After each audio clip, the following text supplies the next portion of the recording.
今年最流行的月饼造型莫属于这款柿子月饼和上期的花生米月饼了，搭配在一起寓意着好事发生，希望能给大家带来好运。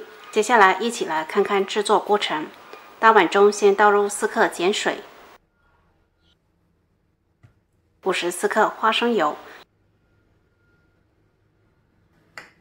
7年自制的转化糖浆140克。用蛋抽将它们混合均匀，并搅至融化的状态就可以啦。筛入200克低筋面粉，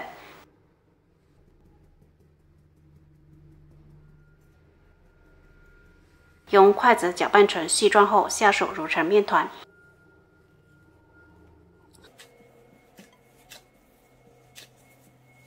像这样就可以啦。30克面团加1克抹茶粉，并将它揉均匀。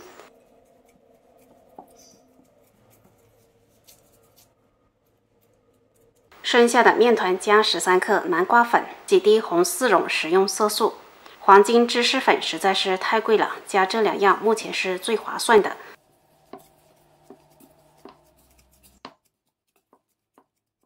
看颜色也很逼真吧？就一小团的面团，将它分成15份，每一份25克。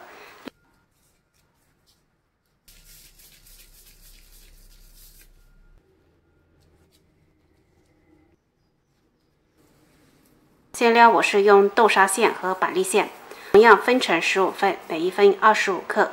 取其中一个面团压扁，放上馅料，边转边漱口紧实，再搓盐。新手可以选择皮30克、馅20克，会比较好操作。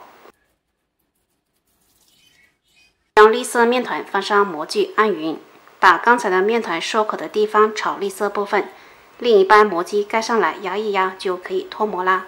一个完整漂亮的月饼生坯就做好啦，跟柿子真的是太像了。放入提前预热好的烤箱，上下火190度，先烤8分钟。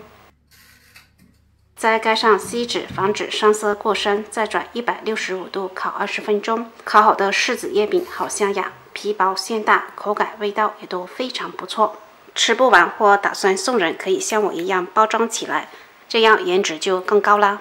好了，这期视频就分享到这里，喜欢的朋友可以在家试一下，拜拜。